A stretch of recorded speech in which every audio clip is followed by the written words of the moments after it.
태도라는 것은 사람이나 사물, 아이디어가 상황에 따라 긍정적으로 변하는가 아니면 부정적으로 변하는 그런 자세를 갖다가 태도라고 말하는 것입니다.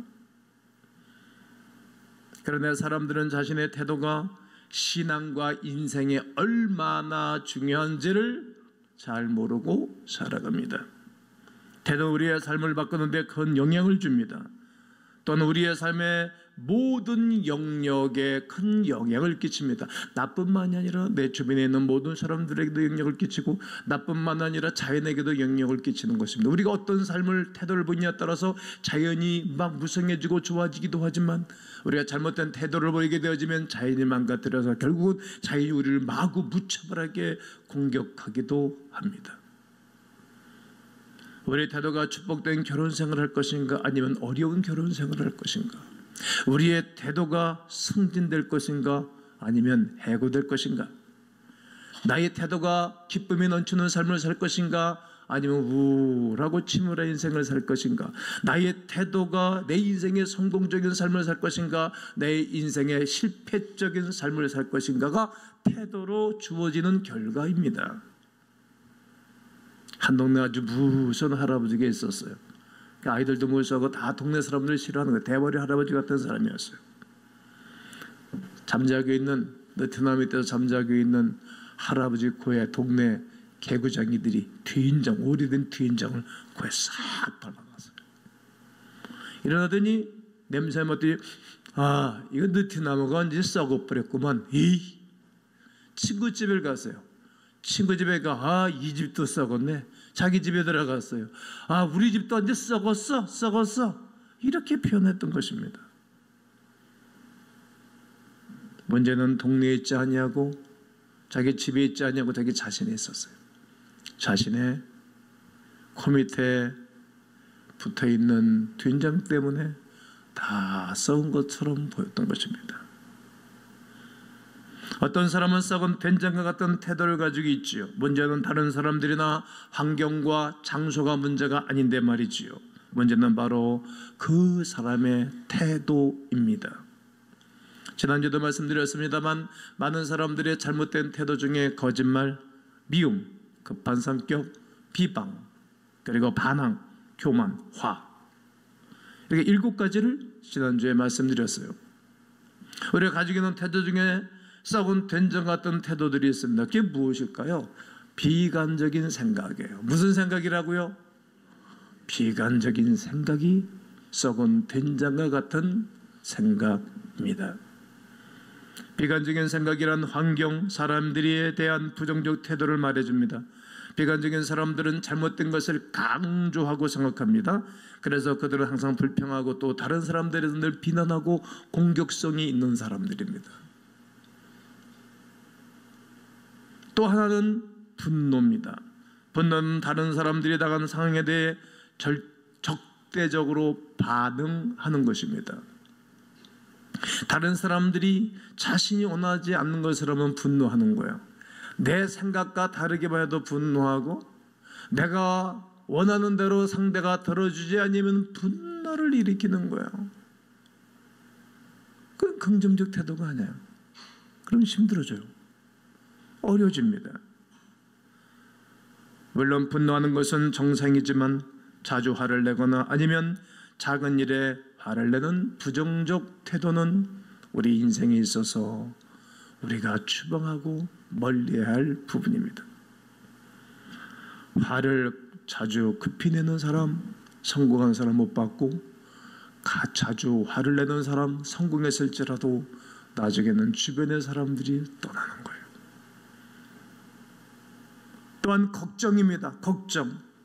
성경은 두려워하지 말라고 하는데 늘 걱정하고 살아가는 거예요. 두려워하지 말아라, 내가 너와 함께 할 거다. 놀라지 말라, 난 네 하나님의 대민이라고 이사야서 41장 10절에 우리 주님은 말하고 계십니다. 성경이 계속적으로 우리에게 두려워하지 말라고 하는 이유는 무엇입니까? 우리에게는 두려워할 경향이 많이 있는 거예요. 그러니까 약 한 365번이나 두려워하지 말라라고 신약성경, 구약성경에 하나님 말씀하시는 거예요. 여러분, 두려움은 하나님이 주시는 것이 아닙니다. 두려움은 미래의 불확실성 때문에 내가 장래가 어떻게 될까? 미래가 어떤 일이 생길까? 미래 가보지도 않은 것을 오늘 걱정하고 두려워하는 것입니다. 이거는 바른 태도가 아닙니다. 긍정적 태도가 아니라는 말입니다. 이러다 내가 직장을 잃으면 어떻게 하나? 이러다가 문제 생기면 어떡하지? 돈이 다 떨어지면 어떡하지? 교통사고 나면 어떻게 할까? 우리 아이도 잘못되면 어떡할까? 내 미래에 병이 생기면 어떡하지? 우리 집에 도둑이 들면 어떡할까? 쓸데없는 걱정하는 거야. 우리는 이 땅에 살아가면서 우리 하나님 우리 그렇게 지으시지를 않으셨어요. 전혀 일어나지 않을 일들에 대해서 우리는 미리 염려하고 미리 걱정하고 미리 두려워하는 것입니다. 우리가 걱정하는 92%의 일들은 우리의 삶에 일어나지 않는다는 거예요. 근데 우리는 일어나지도 않을 일들에 대해서 미리 걱정하고 두려워하면서 미래를 염려하는 것입니다. 우리들에게는 이런 부정적 태도들이 있습니다. 저는 가끔 이 찬송을 좀 안 하는데 이 찬송을 많이 불렀어요. 하늘이 무너져도 걱정하지 마세요. 주님 의지하세요. 믿음을 가지세요. 두려움, 걱정을 이 찬송을 많이 불렀어요. 기다려 이겨낼 수 있잖아요. 우리는 내일에 대한 염려와 불안 때문에 두려워해요. 그럴 필요가 없는데 말이죠. 그리고 우리는 이런 부정적 태도들에서 어떻게 해방될 수 있을까? 우리는 마치 텔레비전을 보듯 바꿔야 됩니다. 오늘 본문 10절에 보면 내가 주 안에서 크게 기뻐하면 너희가 나를 생각하던 것이 이제 다시 싹이 났다. 너희가 또한 이를 위하여 생각은 있었으나 기회가 없었다. 이게 무슨 말인가 하면 빌립보서는 사도행전 16장에서 빌립보 성에 바울이 들어가서 거기서 복음을 증거하다가 귀신 내쫓아주고 붙잡혀서 오기에 갇혔어요. 메뚜기지게 맞고 그날 밤에 기도했어요. 근데 하나님의 임재가 있어요. 온 땅 흔들리고 땅이 흔들리고 옥문이 흔들렸어요. 그날 하나님의 임재가 있었어요. 거기서 간수장이 구원을 받았어요. 매 맞고 사람들이 변하고 세워진 교회가 빌립보 교회예요. 이 교회만 생각하면 늘 잊혀지지 않는 거예요. 저는 우리 교회를 섬기면서 매도 맞아봤죠. 무시로 당해봤고 뭐 그럴 수 있는 거예요. 매 맞고 기분 나쁘고 어려움을 당하면서 첫사람의 변화를 기도하다가 그 변화받은 사람들로 말미암아 빌립보 교회가 세워졌으니까 평생토록 바울은 이 빌립보 교회를 잊을 수가 없어요. 근데 그 교회 교인들이 믿음이 좋아지고 회복하면서 바울이 오기 갇혔다고 어려움 당하고 한다고 하니까 그들이 헌금을 걷어서 바울에게 건네준 거예요. 바울이 돈을 받아서 기뻐가지고 그랬던 게 아니에요. 그 돈 때문에 바울이 기뻐가지고 했던 것이 아니라 그들의 믿음이 커지고 신앙이 커지고 하나님의 일에 동참하는 것에 기뻤고 내 하나님을 사랑하는 그 고백이 있어서 바울이 기뻤던 것입니다. 교인들이 11절을 하고 헌금을 많이 해서 목사가 즐겁고 기쁜 것이 아니라 저들의 신앙이 커졌고 믿음이 커졌구나 그것 때문에 기뻐하고 즐거워하는 것이지. 가끔 교인들이 오해할 때가 있지요. 아닙니다. 바울이 그래서 기뻤던 거예요. 바울은 감옥에 처해 있는 상황이지만 그는 감사의 태도를 절대 버리지를 않았습니다. 참다운 감사는 하나님의 축복을 받아 하나님께 고마움을 표시할 때 하는 것입니다. 다음 주일이 우리가 맥주 감사절이지 않습니까? 우리가 6개월을 다 지냈는데 벌써 6개월 6월 마지막 주 설교를 하잖아요. 하나님의 축복으로 충만하라 이런 설교를 계획하고 준비하고 원고를 쓰고 그러면서 부담을 가지고 준비했는데 벌써 다 했어요. 오늘 설교가 제일 좋은 거예요. 왜? 결론의 설교니까. 다음 주서부터는 교회를 교회되게 이런 설교를 하죠. 교회를 교회되게. 어떤 교회가 하나님이 좋아하는 교회일까? 우리가 어떤 교회를 지향해야 될까? 그런 설교를 제가 할 거예요. 우리가 6개월 동안 내 하나님이 주신 축복이 얼마나 많이 있나가. 보리를 거두어서 추수할 때 드렸던 절기가 맥주 감사 주일입니다. 감사하는 거예요. 우리 하나님 우리의 감사를 받으시기에 합당하신 분이시기 때문이지요. 그리고 이런 감사는 우리가 어떤 상황과 관계없이 드려져야 하는 감사입니다. 그래서 바울은 어려운 상황 가운데서도 그는 감사함을 삶을 살았다는 것입니다. 바울은 다음과 같이 말했습니다. 범사에 감사하라고. 시적 일관, 이것이 그리스도 예수 안에서 너희를 향하신 하나님의 뜻이라고 말하는 것입니다. 우리는 모든 것이 잘 될 때만 아니라 어렵고 힘든 어려운 상황과 조건 속에서도 감사하는 것을 배워야 합니다. 범사에 감사했습니다. 에베소 5장 20절에서도 반복적으로 기록했습니다. 범사에 우리 주 예수 그리스도의 이름으로 항상 아버지 하나님께 감사하며 살라고. 나도 그렇게 살았던 것처럼 옥에 갇혔을 때도 그렇게 살았고, 매 맞았을 때도 그렇게 살았고, 풍부할 때도 그렇게 살았고, 감옥에서도 그렇게 살았던 것처럼 너희도 짧은 세상 사는 날 동안 그리 살아야 된다라고 가르치는 것입니다. 그런데 하나님께서는 우리의 감사함보다 불편한 것을 더 많이 들으십니다. 아프지요. 여러분은 한 주간 매사에 불평하는 말이 더 많습니까? 감사하는 말이 더 많습니까? 하나님은 그리 말하는 겁니다. 야, 내가 너희들에게 베푼 사랑이 얼마나 많이 있는데 너는 이렇게 불평하는 소리가 더 많이 해. 너는 원망하는 소리가 너무 많구나. 네 태생을 봐라. 네 영적인 이력서, 너의 환경의 이력서를 한번 살펴봐라. 너는 얼마만큼 넌 존귀한 자냐. 이 위대한 사실을 난 다윗은 나와 내 집이 무엇이건대 저를 기억하시며, 다윗은 자기 출생이 어떤 사람인지를 알았어요. 자기 어머니는 아버지가 두 사람을 바꿔가면서 한 것을 알았어요. 자기 어머니가 여러 명인 걸 알았어요. 집안에도 어머니가 둘인 집들도 있고 셋인 집안들도 우리 한국에도 있잖아요. 얼마나 힘들었겠어요. 나와 내 집이 엉망진창인데, 나와 내 집은 어떻게 보면 콩가루 집안인데 하나님 나를 건지시고 나에게 이런 왕적 권위를 주셨군요. 그래서 일평생을 감사하는 거예요.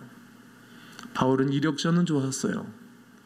근데 자기는 죄인 중에 기술하고, 나 같은 죄인 중에 주의서를 권하신 그 은혜가 너무 감사해서 그는 일평생토록 흐트러진 자세를 가지지 아니하고 바른 관계를 갖고 모든 사람과 마찰이 없이 대인관계를 잘하면서 평생을 긍정적 태도를 가지고 살아갔던 것입니다. 제가 성도들을 보면 훈련된 분들은 감사를 더 많이 합니다. 훈련되지 않는 분들은 불평을 더 많이 하고 살지요. 예수를 믿는 그리스도인들이 감사하는 것보다 불평하는 것이 더 많이 있는 것, 하나님이 아파하고 힘들어하는 부분입니다. 하나님께 감사하지 않는 것은 우리는 이미 받은 축복들에 대해 생각해 보지 않기 때문입니다. 감사하지 않으면 우리와 함께 있는 사람들의 가치를 모르게 됩니다. 감사하지 않으면 우리가 지니고 있는 물건들의 가치를 모르는 것입니다. 하나님께 여러 가지 축복을 받았더라도 우리가 감사하지 않으면 우리는 받은 축복을 즐길 수가 없습니다.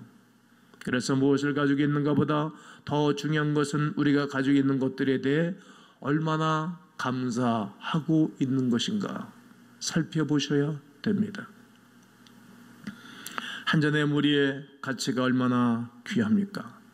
우리가 수영장에 가서 보면 많은 물 가운데는 한 컵의 물 가치가 아주 값어치가 없어 보일 것입니다. 그러나 다릅니다. 환경에 따라 다릅니다. 뜨거운 사막에 가면 한 컵의 물의 가치는 생명과도 같을 것입니다. 우리가 하나님께 받은 축복에 감사를 하면 우리의 태도는 긍정적 태도로 그대로 바뀝니다. 우리는 감사하는 것을 배워야 됩니다. 우리가 감사하는 것을 배워야 되는 거예요. 밥 먹을 때도 여러분 감사합니다. 기도하면 여러분 소화도 잘 되는 거예요. 인간관계도 감사하더라고. 난 여러분들에게 있어서 너무 감사한 거예요. 왜? 나는 우리 3살짜리 아들하고 제 아내 둘 앉아놓고 설교했거든. 근데 여러분들 난 너무 좋은 거예요. 뭐라 그래도 난 좋은 거예요. 그럼 내가 행복한 거예요. 여러분이 행복할 수도 있겠지만 나는 내가 행복한 것입니다. 왜? 나는 여러분들 볼 때 감사하니까. 이런 긍정적 태도를 갖추기 위해서 감사와 더불어 우리는 만족하는 것을 배워야 됩니다. 뭘 배우자? 만족. 인간은 만족을 채울 수가 없어요. 솔로몬이 말했잖아요. 바다를 다 믿을 수 없는 것처럼 조그맣게 보이는 인간의 마음을 믿을 수가 없어요. 그러나 우리는 만족하는 것을 배워야 되는 거예요. 여러분 가까이 있는 가족에게도 만족함을 배워야 되는 거예요. 가족에게도, 사회도, 일터에서도, 직장 속에서도 늘 불만적인 태도를 가지고 사던 사람은 승진할 기회를 버리는 거예요. 나 같더라도 그런 사람 내가 씌우려면 그런 사람 안 키운다고. 왜? 언제 등에 칼 꽂을지 모르는데, 배신할지 모르는데. 만족한 것을 배우는 거예요. 오늘 11절 12절에서 말합니다. 내가 궁핍밥을 아는 것이 아니야. 어떤 형편이든지 나는 자족한 것을 뭐 했다고요? 배웠다. 자족, 만족한 것을 나는 배웠다. 내가 빛의 내 철줄도 알고 풍부의 철줄도 알고 배고픔과 배부름과 일제의 풍족 밤 가운데도 일체의 비결을 배웠다. 살다 보면 힘들 때도 어려울 때도 무시당할 때도 존경할 때도 있고 잘 될 때도 어려울 때도 돈이 있을 때도 없을 때도 나를 어디 가면 사람들이 귀하게 여길 때도 있고 그렇지 않을 때도 있는 거예요. 그 일체의 비결을 배우는 거예요. 어떻게 내 인생은 모든 사람들이 양탄자를 깔아주기만 원합니까? 이것만큼 어리석은 사람이 어디 있겠어요? 그러니까 만족감이 없는 거예요. 자족한다는 것은 환경이 어떠한지 즐기는 거예요. 난 여러분들이 하루하루 즐기기를 권면해요. 그래야 건강해. 그래야 행복해. 모든 환경 가운데서 즐거울 뿐만 아니라 자신이 처한 긍정적 상황으로 받아들이는 거예요. 지금 어렵습니까? 좋아질 거예요. 어렵습니까? 좋아지도록 노력하면 되잖아요. 만족할 만한 것이 아니고 우리가 가진 것에 감사하고 늘 즐거워하는 것입니다. 지금 가지고 있는 것에 만족하지 못하면 미래에 더 많은 것을 가져도 만족하지가 못합니다. 지금 만족하는 사람이 나중에 더 큰 거 가지면 또 만족하는 거예요. 현재를 만족할 줄 알아야 되는 것입니다. 그러면 만족하지 못하는 것은 상황과 조건이 아니라 우리의 태도입니다. 난 오늘 이 시간에 여러분들이 만족하는 태도로 얻는 시간 갖기를 바랍니다. 배워가는 것입니다. 어떤 가지가 길에서 구걸하고 있었습니다. 구걸하면서 그 거지 옆에 있는 거지에게 말했습니다. 나에게 10만 원만 있으면 불평하지 않을 텐데. 그랬더니 그 소리를 들은 어느 노신사가 10만 원짜리를 쭉 주고 갔어요. 내가 이 사람이 요구하는 것을 들어줘서 내가 너무 기쁘다. 그리고 그 사람은 행위는 지나갔어요. 내 옆에 있는 사람 친구가 또 말했어요. 이럴 줄 알았으면 내가 20만 원 구할걸. 인생은 훈련되지 않으면 만족이 없어요. 여러분들에게는 가지고 싶었던 것들이 있었을 것입니다. 그리고 원하는 것들을 사서 가졌고 스스로 생기기도 했을 거예요. 저에게도 없는 것들이 무시 많은 것들이 생겼어요. 죄송합니다. 저는 정말 죄송합니다. 많은 것들을 하나님이 주셨어요. 사람이 나한테 있다는 것은 많은 걸 받은 거예요. 실은 다른 거 이제 필요할 것도 없어요. 일상생활에 필요한 옷 있고, 밥 있고, 사람 있고, 차 있고, 신발 있고 다 있잖아요. 만족할 줄을 알아야 돼요. 만족할 줄을. 얼마나 기뻤습니까? 근데 그 기쁨이 그냥 유지하고 있는 것입니까? 그러면 좋은 분이세요. 이런 것들도 만족하면 기쁨이 있는데 만족할 줄 모르는 거예요. 우리 교인들도 만족하는 분들이 있는가 하면 늘 불평하는 분들이 계신 거예요. 만족하지 못하는 것은 만족할 만한 환경이 있지 않기 때문입니다. 만족함을 배우지 못해서 그렇습니다. 오늘 여러분들은 감사하는 것을 배우고 만족함을 누리기를 원합니다. 긍정적 태도를 갖추기 위하여 감사와 만족을 더하여 우리는 믿음으로 사는 것을 배워야 됩니다. 오직 의인은 믿음으로 말미암아 살리라. 오직 의인은 믿음으로 말미암아 살리라. 내게 능력 주신 자 안에서 내가 모든 것을 할 수 있다라고 말하는 것입니다. 바울은 나는 모든 것을 할 수 있어, 나는 내 힘으로 모든 것을 할 수 있어, 이렇게 말한 것이 아니라 내게 능력 주시는 자 하나님 안에 성령의 능력 안에 모든 것을 할 수 있다라고 믿음으로 외치고 고백했던 것입니다. 모든 환경을 감당할 수 있도록 능력 주신 하나님 때문에 모든 것을 할 수 있다. 아멘. 할 수 있다. 아멘. 할 수 있다. 아멘. 여러분, 제가 믿음의 태도는 그러면 여러분들이 후반절을 하는 거예요. 네, 제가 할 거예요. 믿음의 태도는 믿음의 태도는 믿음의 태도는 믿음의 태도는 좋은 것들을 기대하게 만들어 줍니다. 믿음의 사람은 모든 것이 불가능하게 보일 때도 가능한 것을 바라보는 능력이 있어요. 그래, 하나님이 이루실 거다. 지금은 힘들지만 나중에 주님이 좋게 하실 것이라는, 지금은 힘들지만 내 나중에 창될 것이라는 하나님의 약속을 보는 눈이 있어요. 좋아질 걸 바라보는 것입니다. 비관적이고 비판적인 태도의 사람은 모든 것이 좋아도 그 중에 부정적인 것을 골라내는 능력이 있어요. 그러나 믿음의 사람은 행복할 수 있는 이유를 찾아내지요. 오래전에 어느 장로님이 나하고 얘기하는데, 목사님은 다 좋습니다, 이것도 저것도 좋은데 한 가지 그만해. 그렇죠. 그만해. 우리 몸의 장기는 어느 한 것이 약한 것이 있대요. 나는 신장이 약하다 그러더구만. 제 아내는 위가 약하다 그러고. 인간이 타락하고 난 다음에 훈련되지 않은 부분들이 한두 가지가 있어요. 그것을 보강해야 되는 거예요. 그건 자기가 하는 거예요. 다른 사람의 눈에 보여도 지적하는 것이 아니에요. 그건 자기가 알아요. 내가 여러분들 지적해볼까? 오늘 태픽을 던져서 내가 좀 지적해볼까? 대답은 내가 할게. 10가지 집어낼 수 있거든. 난 다 연구했거든, 이 친구를. 인간은 약한 것이 있어요.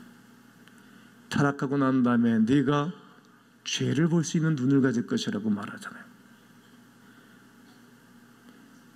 부정적인 거 골라내는 이상한 능력이 있어요. 가정에서도 교회에서도 사회에서도. 그런 사람은 좋은 태도의 사람이 아니에요. 자, 우리 전에 그런 설교했잖아요.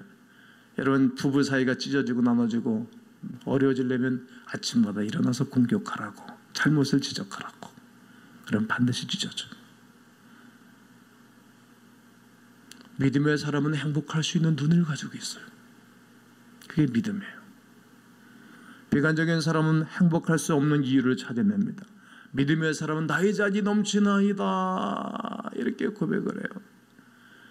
그러나 비관적인 사람은 자신의 내 잔이 넘치기 때문에 걱정을 해요.